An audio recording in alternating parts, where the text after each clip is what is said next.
So guys आपका एक बारी फिर से स्वागत है हमारी डेली रेसलिंग एपिसोड नंबर 941 पर। और आज तो चीजें शुरू कर लेते हैं एक दुखद हादसे से जो 16 अगस्त 2024 को हुआ, जिसने सारे ही रेसलिंग यूनिवर्स को हिला के रख दिया, शांत कर दिया। जो alpha Anoa'i, one half of the greatest tag team of all time, इस दुनिया को छोड़कर चले गए एट द एज ऑफ 81। वो पहले से ही 2 हार्ट अटैक्स को फेस कर चुके थे एंड इसी साल की शुरुआत जनवरी में उन्हें निमोनिया भी हो गया एंड इन्हीं हेल्थ प्रॉब्लम की वजह से वो इस दुनिया को छोड़कर ही चले गए, एक्सपायर हो गए। सी हम सब सोच भी नहीं सकते कि अनोई फैमिली के लिए ये साल कितना बड़ा डिजास्टर रहा होगा, क्योंकि पहले सीका एंड देन आफा दोनों ही हमें अलविदा कहकर इस दुनिया को छोड़ के चले गए। तो रेस्ट इन पीस दोनों के लिए, भगवान उनकी आत्मा को शांति दे एंड हमारे ट्राइबल चीफ की फैमिली को शक्ति दे ताकि वो ये दर्द संभाल सके, झेल सके। बाकी अगर आप चैनल पर नए हो तो चैनल को अभी लाइक एंड सब्सक्राइब कर देना एंड वीडियो को एंड तक पूरा देखना। एंड नाउ आप देख रहे हैं रेसलमैनिक्स एंड सब्सक्राइब करना तो बनता है। वेल गाइस देखो, हम सभी जानते हैं कि कैसे दी अंडरटेकर की क्या वैल्यू है WWE के अराउंड, रेसलिंग के अराउंड। इट्स लाइक कि अगर वो नहीं होते ना तो शायद रेसलिंग या WWE का वजूद ही नहीं होता। वो बड़े होते होते इतने ग्रैंड लेवल पे पहुंच गए कि बिजनेस उनके सामने छोटा लगने लग गया एंड हमें लगा कि उनके जैसा ना तो कभी कोई आएगा ना तो कभी कोई आया है, which is so true.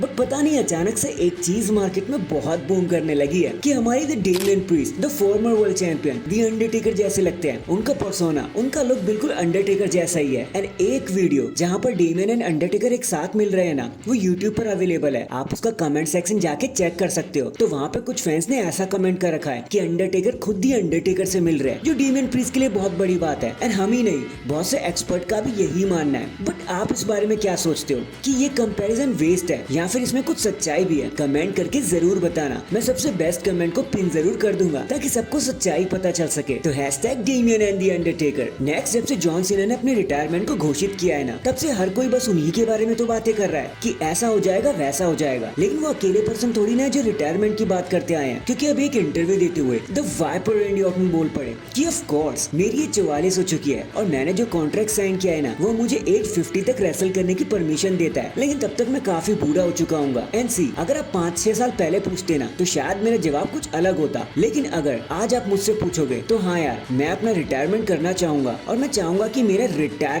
Match होना वो कोडी रोड्स के खिलाफ ही हो। मैं मान लूंगा कि तब मुझे सबसे बेस्ट रिटायरमेंट मैच मिला है in the industry and WWE। And इतना कहकर वो शांत हो गए। खैर, शायद रैंडी ऑर्टन ने हमें फ्यूचर प्रेडिक्ट करके दे दिया कि आज से 5 साल बाद जब उनका करियर एंड होगा तो वो किससे लड़ना चाहेंगे। Hashtag Randy Orton versus Roman Reigns. इसके बाद सी, अब क्योंकि जजमेंट डे टूट चुकी है, उसके 2 हिस्से हो चुके हैं, एक न्यूज टेबल के रूप में वो फॉर्म हो रहा है। तो WWE ने सोचा क्यों ना मौके की नजाकत को समझते हुए इसको एक नया नाम दे दिया जाए। यस गाइस, आप सही सुन रहे हो, WWE हो सकता है नई वाली जजमेंट डे को एक नया नाम भी दे दे। और ये हम इसलिए भी कह सकते हैं कि हाल ही में WWE ने एक नए नेम को पेटेंट भी कर दिया है, which is fatal influence. And हो सकता है कि ये नेम न्यू वाली जजमेंट डे को दे दिया जाए, मतलब जिसे लिव मॉर्गन ऑपरेट कर रही है उस वाली जजमेंट डे को। बाकी लेट्स सी, अभी तो लेयर्स ओपन होना शुरू हुआ है और देखते हैं ये नया नाम किस ऊंचाइयों तक लेके जाएगा नई जजमेंट डे को। तो hashtag Liv Morgan and Dom Dom. In the end guys, जैसा कि हमने आपको बताया ही था कि आज नहीं तो कल ब्लड लाइन का जो नंबर गेम है ना, वो रोमन रेंस पे कभी ना कभी तो भारी जरूर पड़ेगा। एंड सी, इस फ्राइडे नाइट स्मैकडाउन में हमने वो होते हुए देख भी लिया जब जेकब फातू ने अकेले ही रोमन रेंस की चटनी बना दी। अब बस देखना तो ये है कि जब रोमन रेंस ब्लड लाइन के नंबर गेम में घिर चुके होंगे, स्ट्रगल कर रहे होंगे, तो उनको बचाने कौन आएगा? क्या वो कोडी रोड्स होंगे, क्या वो द यूसोस होंगे,